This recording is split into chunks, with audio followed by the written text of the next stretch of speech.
말씀을 찾았으면 역대상 1장 24절로 2장 2절의 말씀을 한 목소리로 함께 합독하겠습니다. 셈, 아르박삭, 셀라, 에벨, 벨렉, 루후, 수루, 나홀, 데라, 아브람은 조상들이요 아브람의 조상은 자손은 이삭과 이스마엘이라. 이스마엘의 족보는 이러하니 그의 맏아들은 느바요시요 다음은 게달과 아프엘과 입삼과 미스바와 구마와 마사와 하닷과 데마와 요들과 나베스와 게드마라. 이들은 이스라엘의 자손들이라. 아브라함의 소실 그드라가 낳은 자손은 시므란과 욕산과 무단과 미디안과 이스박과 수아요. 욕산의 자손은 스바와 드당이요 미디안의 자손은 에바와 에벨과 한옥과 아비다와 벨다 아니. 이들은 모두 그드라의 자손들이라. 아브라함이 이삭을 낳았으니 이삭의 아들은 예수와 이스라엘이더라. 예수의 아들은 엘리바스와 루벨과 요수와 얄람과 호라요. 엘리바스의 아들은 데만과 고말과 스비와 하담과 그나스와 딥나와 아말렉이요. 루엘의 아들은 핫과 세라와 삼마와 이사요. 셀의 아들은 로단과 소발과 시돈과 아나와 기손과 베셀과 디산이요. 로단의 아들은 우리와 호맘이요. 로단의 누이는 김나요. 소발의 아들은 알량과 마나핫과 에발과 스비와 오남이요. 시본의 아들은 아야와 아나요. 아나의 아들은 디손이요. 디손의 아들은 함무란과 에스반과 이드란과 그란이요. 에셀의 아들은 비란과 사이완과 야간이요. 디산의 아들은 우스와 아란이더라. 이스라엘 자손을 다스리는 왕이 있기 전에 에돔 땅을 다스리는 왕은 이러하니라.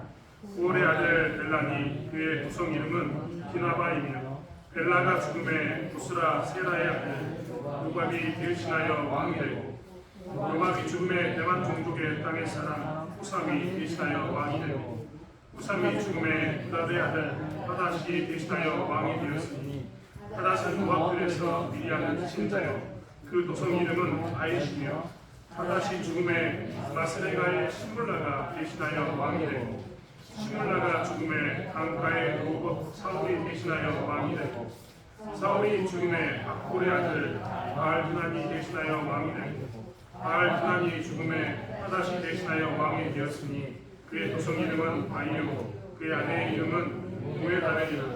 메사합의 손녀여 마드렛의 딸이더라. 하닷이 죽으니라. 그리고 에돔 족장은 이러하니 임나 족장과 얄라 족장과 유대 족장과 올리바마 족장과 벨라 족장과 비논 족장과 그나스 족장과 대만 족장과 밉살 족장과 막비의 족장과 이란 족장이라. 에돔의 족장은 이러하였더라. 이스라엘의 아들은 이러하니 루벤과 시므온과 레이와 유다와 이사갈과 스불론과 단과 요셉과 미나미와 납달리와 갓과 아셀이더라. 아멘. 역대상을 통해서 특히 이스라엘이 재건되어야 됩니다. 이스라엘 재건에 대해서 이야기하는 하나님 말씀을 우리가 드려야 한다고 말씀을 드렸습니다. 우리의 인생을 다시 세울 때에도 혹은 우리의 가정을 다시 세울 때에도 우리의 교회를 다시 세울 때에도 무엇인가 다시 재건될 때는 반드시 하나님이 무엇이라고 이야기하는지를 꼭 들어야 합니다. 이스라엘은 오늘 포로로 끌려갔다 와서 돌 위에 돌 하나 남지 않았다고 이야기할 만큼 철저히 무너져버린 성전과 성벽을 다시 세우면서 어떻게 하나님 나라를 재건할 것인가를 고민하면서 오늘 이 역대상의 말씀을 통해서 하나님은 이렇게 재건하기를 원하신다라는 미션을 들었습니다. 오늘은 족보에 대해서 세 번째 시간을 갖고 있는데요. 족보의 이야기를 통해서 다시 한번 저희가 이야기를 나눴으면 좋겠습니다. 첫째 시간에 우리가 했던 이야기는 무엇이었냐면 모든 시작은 하나님께로부터이다라는 것을 우리는 들었습니다. 유물론과 유실론에 대해서 이야기하면서 우리의 시작은 빅뱅으로 시작된 것이 아니라 우리의 시작은 하나님께서 창조하셨다고 시작한다라고 말씀을 드렸습니다. 과학자들이 말하는 우주의 시작과 다르게 우리의 시작은 하나님이 시작했음을 우리는 고백합니다. 이스라엘 백성들은 그렇기 때문에 재건하면서 하나님이 우리의 시작이다라는 것을 고백하고 살았어야 했습니다. 두 번째 시간에 우리는 과연 도대체 이렇게 민족이 번성한 이유는 무엇인가? 어디서부터 민족이 번성했는가를 우리 보았습니다.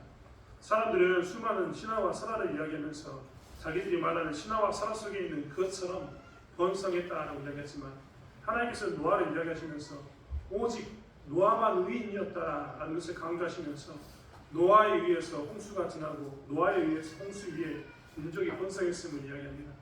그럼 하나님께서 노아에게 마치 은혜 언약을 주셨던 것처럼 특별히 무지개 언약을 주셨던 것처럼 노아에게 그런 언약을 주셨던 것처럼 이스라엘 백성도 인생의 번성은 민족의 번성은 하나님께 주시는 의인이 되었을 때 될 수 있음을 그들은 보게 됐던 겁니다. 즉 이제 새로운 나라를 세울 때 이 나라가 번성하려면 어디 기울여야 되느냐, 하나님 보시기에 의인이 되어야 된다. 이 말씀을 노아의 족보를 통해서 이야기하셨던 겁니다. 이제 우리는 세 번째 이야기를 보게 됩니다. 세 번째 이야기를 보면 시작은 아브라함과 곧 아브람 곧 아브라함의 주상들에서부터 시작합니다. 셈부터 시작해서 아브라함까지는 총 10명의 10대에 걸쳐서 기록이 되어 있는데 오늘 보면 이 아브라함부터 시작되는 이스라엘과 직접적으로 관계되어 있는 사람들을 거론하면서 이야기하고 있습니다. 사실 오늘 본문 읽으면서 성경의 본문 사람 이름 외우기도 이름 읽기도 굉장히 힘들었지 않습니까? 어떤 사람 글자는 5글자이고 그러나 2글자는 쉬운데 3글자, 4글자가 나오면 우리 혀는 꼬이기 쉬운데 굉장히 어려운 이름이 나옵니다. 여기에 있는 사람들의 이름은 사실 우리가 착각해서는 안 되는 게 있는데 그것은 뭐냐면 그냥 한 사람을 위하는 게 아닙니다. 성경에서 이렇게 족보를 이야기하거나 계보를 이야기할 때 보통은 한 사람을 이야기하면 그때는 한 사람만 이야기하는 것이다 라고 생각하면 안 된다는 겁니다. 오늘 우리는 성경에 있다가 그 아브라함의 소신 그들어가 나온 자손 가운데 미디안이 있는 것을 봤습니다. 미디안.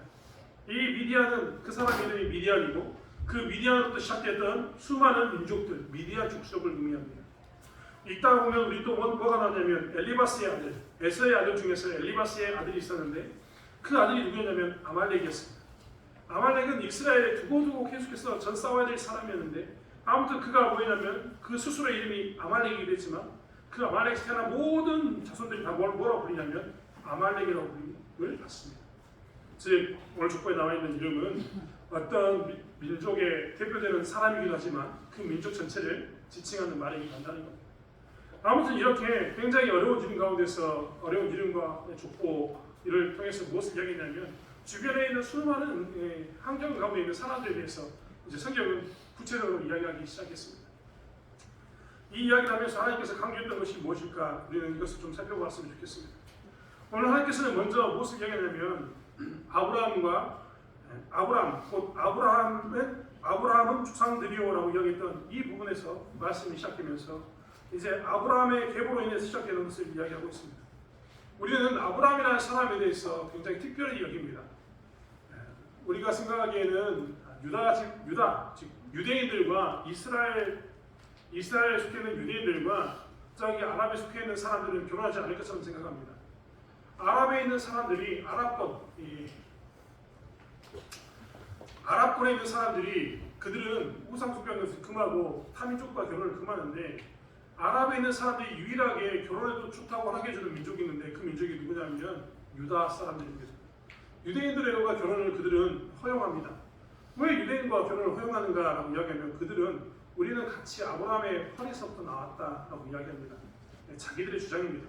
그러면서 아브라함을 이야기합니다. 그만큼 아브라함은 굉장히 중요한 인물뿐만 아니라 그 아브라함이 강조되었던 이유 성경에서 우리가 구약을 읽을 때도 아브라함을 강조했던 이유는 무엇이냐면 그의 혈에서 구원이 시작되기 때문에 그렇습니다. 아브라함의 혈에부터 시작됐던 그 혈에서 시작했던 그 자녀손으로 인해서 끝에는 누가 나옵니까? 예수님이 나옵니다. 이 구원사의 총체적인 계보가 아브라함에게서부터 나오기 때문에 우리는 아브라함을 중요시 여깁니다. 오늘 성경도 오늘 아브라함부터 시작되는 이 계보를 통해서 무엇을 이야기하냐면 야 구원의 역사가 어디로 이어지고 있는가를 살펴봐라 라는 것을 이야기하고 있다는 겁니다. 구원의 역사 하나님께서는 아브라함을 통해서 우리에게 구원의 역사를 펼쳐가고 계시는데 도대체 그 구원의 역사가 어디 있는가를 살펴보라는 겁니다. 아담부터 시작해서 노아, 아브라함으로 이어지는 관계는요 특수관계라고 이야기할 수 있습니다. 왜 특수관계인가요? 일반적인 관계가 아닌가? 그들은 그냥 낳고에 있는 게 아니라 그들은 다 무엇을 경험했냐면 구원과 아주 밀접한 관계를 경험하고 있고 그들을 통해서 하나님의 군사에게 역사적인 전환점을 맞이했던 그런 모습이 있기 때문입니다.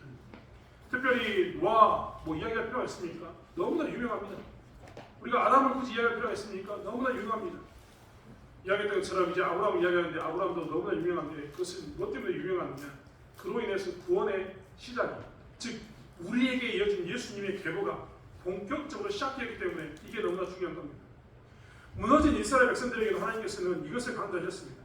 야, 너희들에게 있어서 구원은 무엇이냐?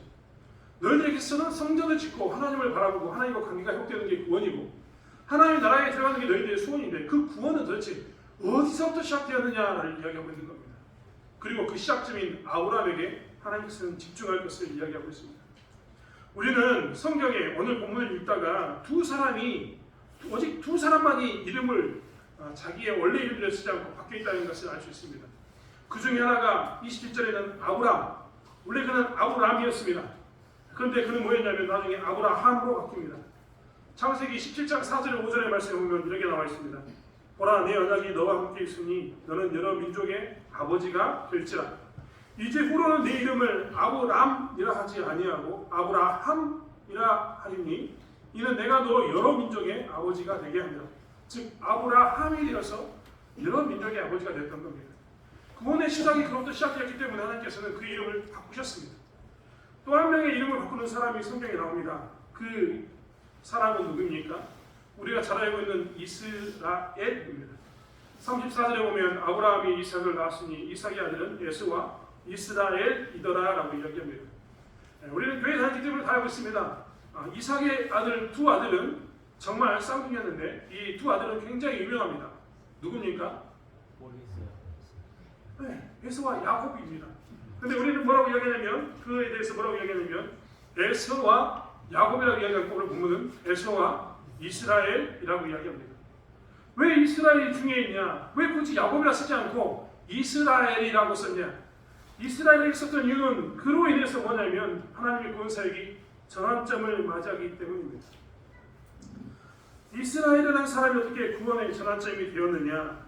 이스라엘이라는 사람은 12지파의 아버지가 되었고 그로 인해서 12지파가 애굽에서 보호하심을 받다가 가나안 땅에 출애굽하게 됩니다. 애굽에서 그들은 드디어 가나안 땅에 하나님 나라를 세우게 되는 그 시작점이 누구였느냐? 이스라엘, 야곱이었습니다. 그렇기 때문에 성경은 두 사람의 이름을 굳이 변형된 이름으로 기억합니다. 하나는 아브라함을, 하나는 이스라엘을 이야기하면서 구원의 시작점과 구원의 전환점, 아브라함으로부터 인해서 시작되는 너희 민족 안에서의 그 구원의 시작점, 그리고 너희가 민족으로서의 정체성을 갖게 되는 그 구원의 전환점이 됐던 이스라엘, 야곱을 기억하는 겁니다. 그러면서 너희들에게 있어서 구원은 도대체 어디서 오느냐? 너희들의 힘이 되시는 구원, 이 문제를 해결할 수 있는 구원, 너희들의 평생 소원이었던 하나님과의 깊은 관계를 맺는 구원은 어디서 오느냐? 라는 것을 묻고 있는 겁니다. 그리고 그 답은 어디에 있다? 하나님에게 있다. 아브라함부터 시작했던 이스라엘로 전환점을 가졌던 이 구원은 다 거기에 있음을 이야기합니다. 즉 너희들은 다른 곳에서 구원을 찾는 게 아니라 지금 하나님께서 구원을 찾아야 되고 하나님의 구원 역사 가운데 너희의 인생이 놓여 있다는 것을 살피라라고 이야기하고 있습니다. 여러분, 살피라는 이 말이 굉장히 의미심장하게 다가오지 않습니까? 여러분, 혹시 이 가운데 그런 일이 있어서 안 되는데 내가 정말 이번 내 삶 가운데서 모든 것이 다 무너져서 아무것도 없는 상황 가운데 직면해 본 적이 있으십니까? 저는 제가 여러분 이야기했던 것처럼 봤다니까요. 저희 아버님이 나이 60이 넘어서 이제 이런저런 이유로 재산을 다 정리해야 될 때가 왔습니다. 저희 아버님 말이 지금도 기억나는 게 뭐냐면 내가 40대에 이런 일을 당했으면 내가 제거당했다. 다시 일어서겠다. 40대에 내가 이런 일을 직면했다면 내 재산이 아무것도 없어도 나는 일어설 수 있는 힘이 있는데 나이 먹어서 60, 70이 돼가지고 내가 모든 것을 정리해버리니까 나는 진짜 할 게 없다. 내 자신이 너무나 초라하다는 이야기를 저희 아버님이 저에게 하셨습니다. 항상 당당하셨던 그 아버님이 저에게 그 이야기를 그때 하셨다니까요. 모든 것을 잃어버린다는 것은 그렇습니다. 절망 가운데 빠질 수밖에 없는 겁니다. 이스라엘이 그랬습니다.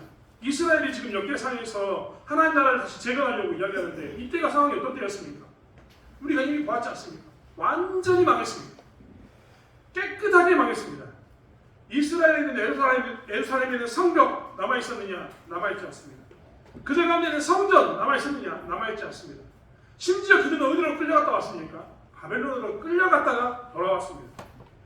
아무것도 없습니다. 돌아왔더니 성벽에 뛰어넘는 것은 느헤미야서 얘기하면 여우. 나무가 그냥 성벽을 들락날락할 만큼 그런 것이었고, 그 땅에서 뭔가 좀 갖춰가지고 살려고 하면 이방 민족이 성벽이 없으니까 넘어와서 모든 것을 약탈해가는 그런 곳이었습니다. 그들이 성전을 지으려고 할 때마다, 다시 재건하려고 할 때마다 주변에 있는 나라들이 자꾸 시기해서, 질투해서 어떻게 하냐면 이 모든 일에 대해서 절대적인 권한을 가지고 있는 그 중앙 정치권에 투서를 넣어가지고 모든 일을 중단하게 만드는 그런 가운데 있습니다. 절망의 절망, 바닥의 바닥을 살고 있는 그들이 이제 하나님 나라를 재건해야 됩니다. 아무것도 없습니다. 그들에게 내세울 만한 게 아무것도 없는데 그들에게 하나님께서 이야기하고 있는 겁니다. 야, 너희들의 인생이 완전히 무너져서 아무것도 없는 것처럼 보이지만 하나님께서 아브라함을 통해서 구원을 시작하셨고 이스라엘을 통해서 너희들에게서 나라를 세우셨던 것처럼 너희들은 구원의 역사 가운데 있을 것이고, 너희들이 다 묻어져 있는 것처럼 보이지만 그 구원의 역사는 여전히 너희를 통해서 이어져 가고 있다.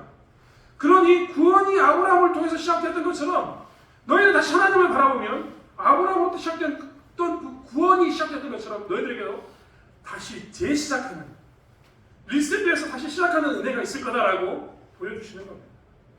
또 하나는 너희들이 애국으로 포로로 끌려갔을 때, 이스라엘 애국으로 다 내려갔을 때 그 땅에서 너희들의 인생이 비참해 보이고 아무것도 아닌 것처럼 보였지만 애국에서 살았던 그 이스라엘의 자손을 통해서 하나님께서는 하나님의 나라를 세웠던 것처럼, 하나님이 구원사에게 전환점을 만들었던 것처럼, 너희들이 아무것도 없는 이상한 가운데 있는 것처럼 보이지만 하나님께서는 전환점을 만들어서 너희들의 구원사역을 시작하고 하나님의 나라를 세우겠다라고 말씀하십니다.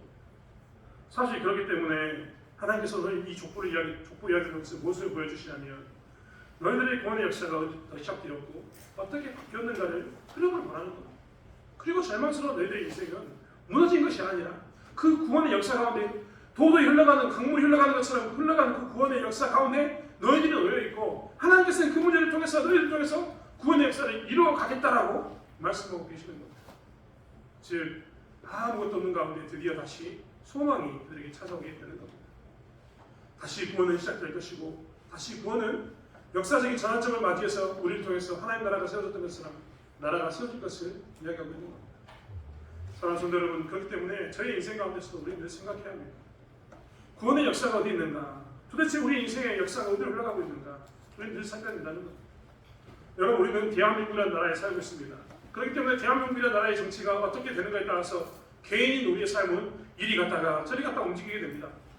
대통령을 뽑을 때도, 군수를 뽑을 때도, 군의원을 뽑을 때도, 우리가 무엇인가 선출할 때는 항상 그렇게 조심해서 신중하게 생각하면서 선출해야 합니다. 왜냐하면 선출한 그 사람에 따라서 좌지우지되는 게 우리 인생이기 때문에 그렇습니다. 우리는 그렇기 때문에 어떤 때는 대한민국의 경제적인 상황 가운데도 움직이게 됩니다. 우리 세대가 다 경험하지 않았습니까? IMF가 터지고 경제위기가 찾아오고 얼마나 많이 힘들었습니까? 세상이 이렇게 흔들면 우리는 흔들릴 수밖에 없습니다. 예수 믿는 사람이라고 안 흔들리느냐? 그렇지 않습니다. 우리 또한 흔들리는 그 물결 가운데 흔들리게 됩니다. 하지만 그때 우리가 기억해야 될 것은 무엇이냐면, 흔들리고 있는 것이 정치인 것처럼 보이고 흔들리고 있는 게 경제인 것처럼 보이지만 우리의 구원은 어디서부터 시작됐다고요? 하나님께서 아브라함을 세워서 강권적으로 역사하셨던 것처럼, 이스라엘을 세워서 하나님 나라를 세웠던 것처럼 우리는 지금 흔들리는 가운데 서 있지만, 흔들리고 있지만, 그리고 세상이 우리를 흔들어서 우리를 까부리는 것처럼 보이지만 우리는 어디 있냐면 하나님의 구원의 역사 가운데 들어있습니다. 내 인생은 여전히 하나님께 소망을 뒀을 때 세워져가고 하나님께 소망을 뒀을 때 회복된다는 것을 하나님께서는 이스라엘 백성들에게 족보를 통해서 이야기하고 있는 겁니다. 여러분의 인생은 어떻게 시작하고 있습니까? 오늘 오전에 우리 집사님께서 기도하실 때 정말 이 시골에 우리를 세우신 데 대해 감사하다고 이야기했는데, 여러분, 하나님께서 우리를 이 땅에 부르신 데 대해서 감사하고 있습니까? 이 땅에 세운 것을 감사하고 있습니까? 많은 사람들이 이야기합니다. 물론 저를 포함한 목회자인 저도 어떤 때는 부끄럽게 그렇게 생각이 들 때가 있습니다. 내가 여기서 뭘 할까? 이런 생각 말입니다. 하지만요, 사람의 생각으로 보면 내가 여기서 뭘 할까가 됩니다. 여러분, 그렇지 않습니까? 우리 모두가 여기서 뭐 합니까? 우리가 뭘 하고 있을까요? 그냥 시골에 있으니까 그냥 어쩔 수 없다라고 예배만 드리면 됩니까? 시골에 있으니까 그냥 이것을 만족하고 살면 됩니까? 여러분, 뭔가 우리는 착각하고 있습니다. 우리는요, 하나님께서 우리를 통해서 이루고자 하는 구원의 역사 가운데 우리가 부르심을 받았고, 하나님이 하셨던 아브라함부터 시작했고, 그리고 이스라엘 통해서 하셨던 그 역사 가운데서, 구원의 그 역사 가운데서 쓰임받기 위해서 이 자리에 서 있는 겁니다. 우리는 이 자리에 와서 지금 쓰임받고자 이 자리에 있는 겁니다. 우리가 보기에는 내가 지금 뭘 할까? 아무것도 할 게 없는데 지금 내가 뭘 하겠으라고 이야기할지 모르겠지만 하나님께서 그런 우리들을 불러놓으시고 하시는 이야기가 야 구원의 역사를 봐라. 아브라함부터 시작했던 이스라엘부터 시작했던 이 구원의 역사를 봐라 하는 것처럼 우리에게 이야기하고 있는 겁니다. 구원의 역사를 봐라. 이 교회를 통해서 하고 있던 구원의 역사를 봐라. 너희들의 인생을 통해서 하고 계시는 구원의 역사를 봐라. 그게 절망이라면 하나님의 구원의 역사를 보라. 아브라함으로 이스라엘로 시작했던 나라를 보았던 것처럼 우리에게 복음이 올 때까지 그 역사를 보라는 겁니다. 사랑하는 성도 여러분, 우리는 그렇기 때문에 이 땅에 살아가면서 구원의 역사가 어떻게 흘러가고 있는가를 살펴야 합니다. 그리고 그 구원의 역사 가운데 우리의 몸을 맡기고 그 구원의 역사 가운데 우리의 삶을 살아야 되는 것이 우리의 모습이라는 겁니다. 자꾸만 우리는 놓칩니다. 나라가 없으니까 나라를 재건하는 것이 갑갑하다. 이런 다 무너진 데서 뭘 하겠느냐라고 이야기했지만 하나님께서는 분명히 이야기하면서 아브라함부터 시작된 구원의 역사가 이스라엘로부터 시작된 구원의 역사가 너에게 이어짐을 이야기하고 있는 것처럼 우리에게도 이야기하고 있다는 것을 절대 놓아서는 안 된다. 우리가 구원의 역사 가운데 있으면 우리는 이제 무엇을 할 수 있느냐? 재건할 수 있습니다. 왜 재건할 수 있습니까? 우리가 하나님의 역사 가운데 있으니까요. 세상에 살고 있지만 우리가 하나님의 역사 가운데 있으니까 무엇을 의지해서? 하나님이 하시는 구원의 역사 가운데 의지해서 우리가 할 수 있는 겁니다. 여러분 그렇기 때문에 우리 이 땅에서 뭘 해야 합니까? 하나님 나라를 재건하기 위해서 힘써야 되는 건 아닙니까? 그럼 이런 얘기하면 여러분 어떻게 생각할지 모르겠지만 지난 시간에 중고등부, 주일학교, 그다음에 성가대 차인팀까지 모여가지고 잠깐 회의를 한 적이 있습니다. 당의 장로들을 모시고 회의를 했던 이유는 무엇이냐면 저희 교회가 전환점을 맞았기 때문에 그렇습니다. 저는 진짜 감사하거든요. 여기 중고등부 아이들 앉아있지만 이 아이들이 온 것에 대해서 감사합니다. 주일학교가 지금 보이지 않지만 열심히 모여서 너무나 감사해요. 우리는 어떻게 보면 지금 전환점에 모여 있습니다. 정말 교회의 전환점에 모이는 거죠. 그래서 이 담당자들과 함께 모여서 회의를 했습니다. 회의를 하는 가운데 나왔던 이야기가 무엇이냐면 이 전환점을 어떻게 이겨낼 것인가에 관한 이야기였습니다. 어떻게 이겨내야 될까? 어떻게 넘어가야 될까? 우리는 지금 이 전환점에 맞아야 되는데 우리는 무엇을 보고 넘어가야 될까? 우리는 그 이야기가 나왔다는 겁니다. 그러면서 할 수만 있다면 우리가 각각의 부서를 좀 독립했으면 좋겠다라는 이야기를 했습니다. 저는 개인적으로 우리 중고등부가 독립된 예배를 드렸으면 좋겠습니다. 시간이 지나면 언젠가 독립할 겁니다. 하지만 정말 미안한 이야기지만 빠른 시일은 안 될 것 같습니다. 왜냐하면 당회가 걱정하고 여러 가지 사람들이 걱정했던 것처럼 우리의 예배를 어떻게 드릴 것인가에 관한 문제입니다.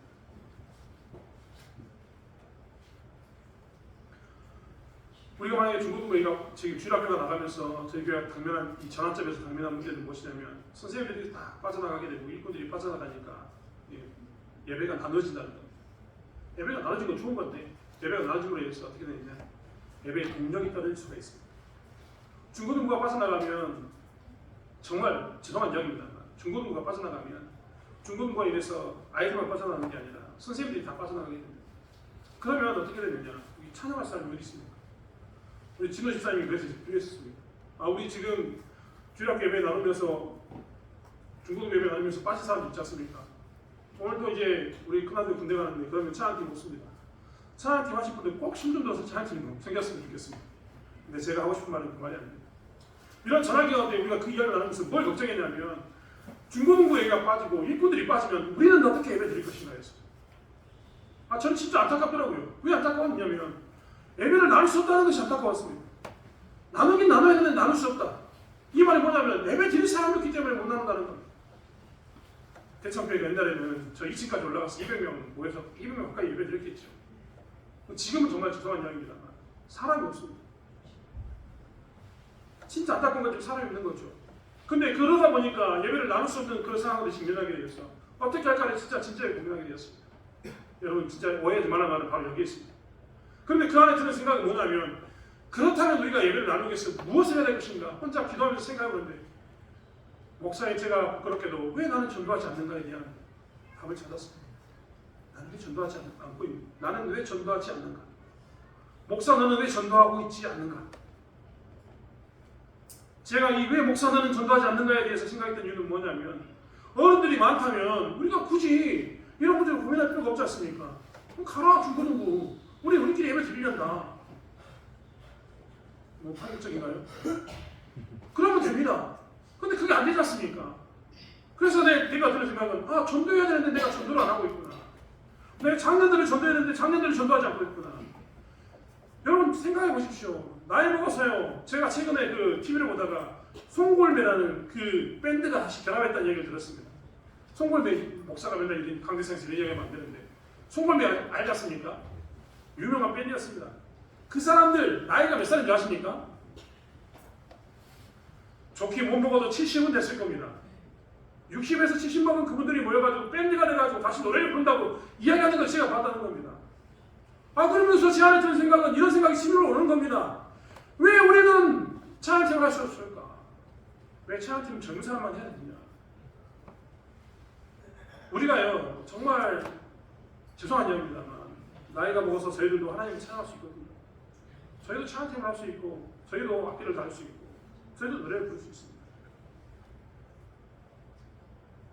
사실 우리는 이렇게 구원의 전환점, 구원의 시발점, 어떤 인생의 이 하나님 사역의 전환점에서 어떤 생각을 가지고 있어야 되냐면 이 전환점 가운데 우리는 그동안 할 수 없다 혹은 어쩔 수 없다라는 생각만 가지고 사는데 그때마다 우리가 해야 할 것은 무엇이냐면 하나님의 구원 사역 가운데서 하나님이 시작이고 하나님이 전환점을 주셨다면 우리 또한 이 전환점에서 무엇인가 할 수 있음을 찾아야 합니다.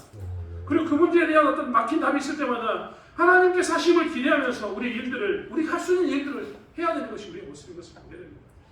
그렇다고 살 수 없는 일을 하자는 이야기가 아닙니다. 제가 찬양팀 하자고 했으니까 뭐 갑자기 다 나와서 찬양팀 해라 이런 이야기 절대 아닙니다. 다 나가서 전도해라 이런 이야기도 절대 아닙니다. 하고 싶은 말은 무엇이냐면 우리가 처해 있는 상황이 절망적이고 할 수 없는 것처럼 보이는 그때 우리가 기대해야 될 것은 하나님의 역사이고 하나님의 움직이심이십니다. 그렇다면 우리는 재건할 수 있는 겁니다. 내가 나와서 찬양을 할 수 있는 겁니다. 더 우리가 함께 예배의 위원으로 섬길 수 있는 겁니다. 더 나을 수 있는 것이 우리의 모습 아니겠습니까? 사랑하는 성도 여러분, 그렇기 때문에 우리가 이렇게 막혀있거나 혹은 전환점 가운데 있었을 때 아무것도 없어서 다시 뭔가 시작하려고 할 때 아무것도 없어서 다시 뭔가 다시 재건하려고 할 때 꼭 기억해야 될 게 뭐냐면 구원의 역사가 어디서 시작되는가를 살펴보아야 합니다. 그리고 구원의 역사 가운데 하나님께서 아브라함을 쓰셨던 것처럼 이스라엘을 쓰셨던 것처럼 오늘 우리에게 새로운 이름 부여하기를 원하시면서 전환점을 만들고 계시는 하나님의 뜻을 찾으면서 순종하는 자의 삶을 살아야 되는 것이 우리의 모습인 것을 보아야 합니다. 사랑하는 성도 여러분, 그렇기 때문에 우리의 신앙생활을 하면서 이렇게 단절되고 막혀있는 것처럼 보이는 그때 다시 한번 하나님의 구원 사역을 살펴보는 저와 여러분이 되길 원합니다. 두 번째로 하나님께서 오늘 이야기하시는 것은 무엇인가? 오늘 성경은 굉장히 재밌습니다. 재밌다고 표현했던 이유는 하나님께서는 항상 족보를 기록할 때 중요한 사람만 쭉쭉쭉쭉 기록하고 맙니다. 오늘 예를 들면 24절과 27절에 있는 셈, 아르박삭, 셀라, 에벨, 벨렉, 루벤, 수룩, 나홀, 데라, 아브라함 이렇게 중요한 사람만 이야기하고 만다는 겁니다. 그런데 오늘 28절부터는 이스마엘이 먼저 나옵니다. 원래 족보를 쓰는 방식대로 이야기한다면 이삭의 족보만 나오면 됩니다. 그런데 이삭이 안 나오고 누가 먼저 나왔다고요? 이스마엘이 나왔습니다.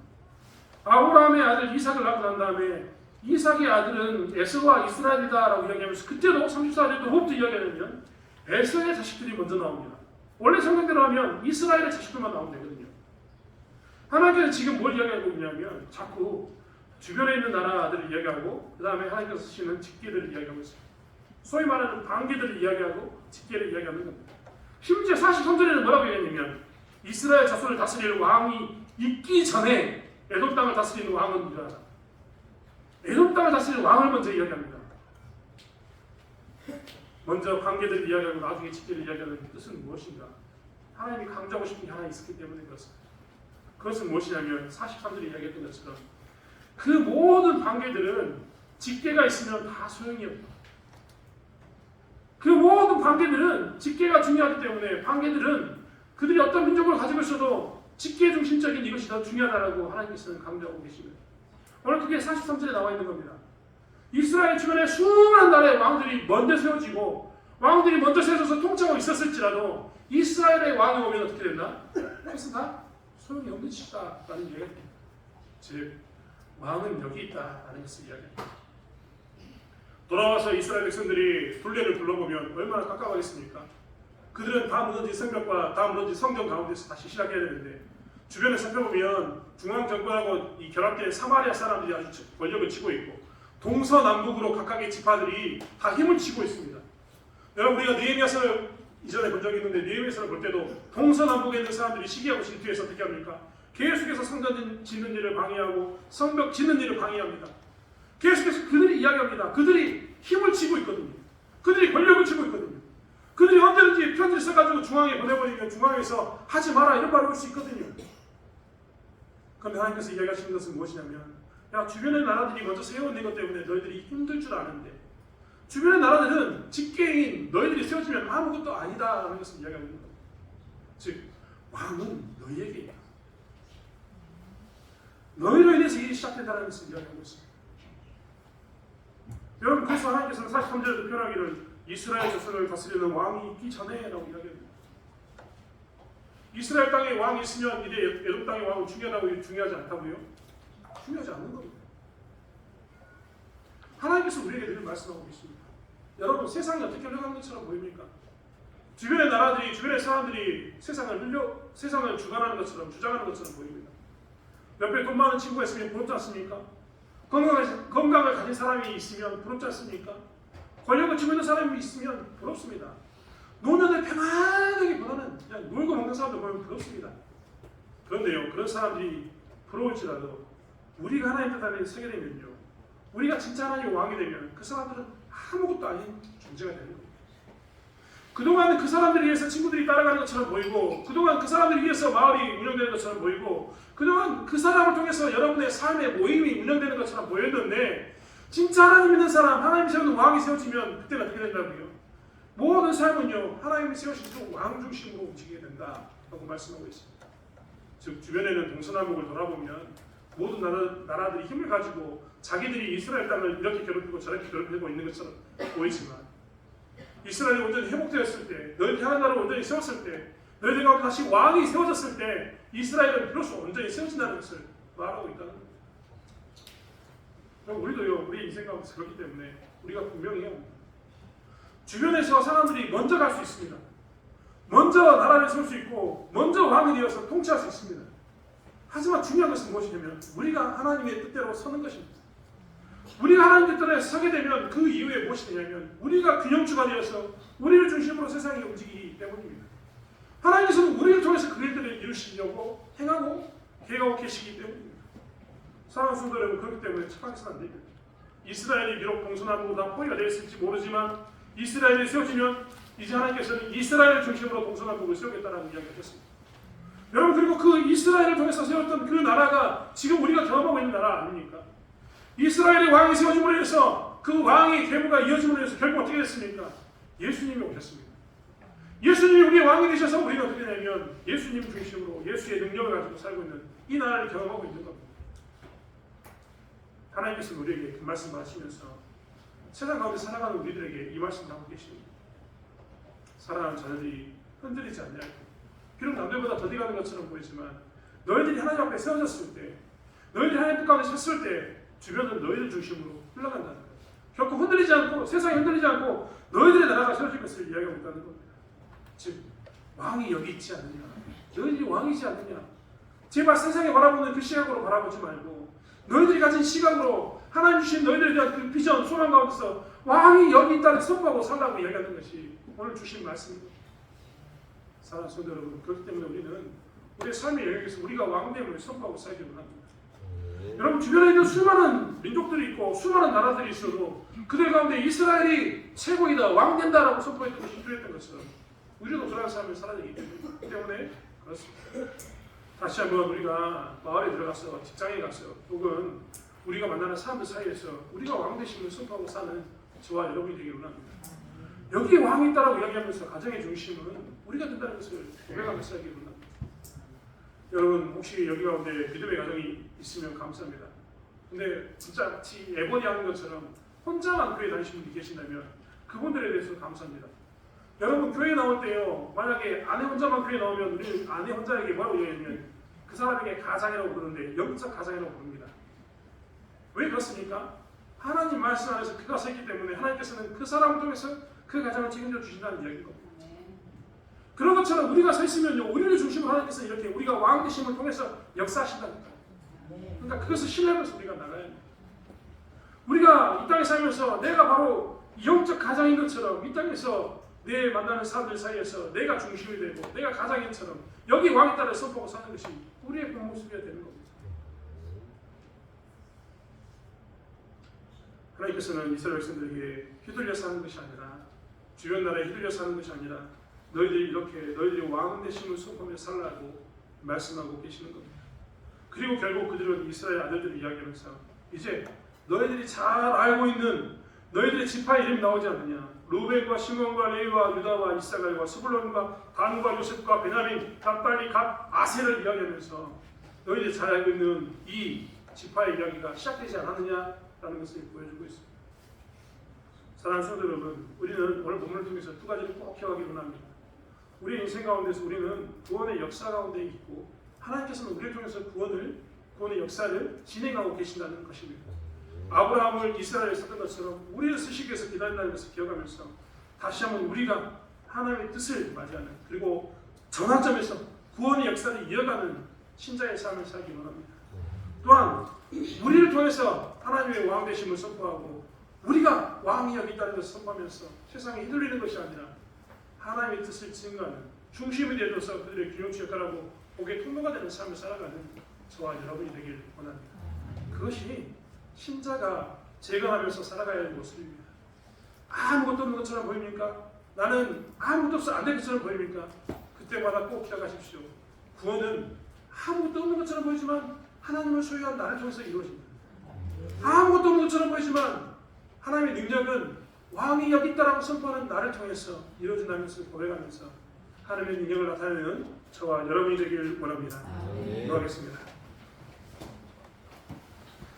하나님, 주변에 있는 나라들을 보면 다 잘 살고 잘 삽니다.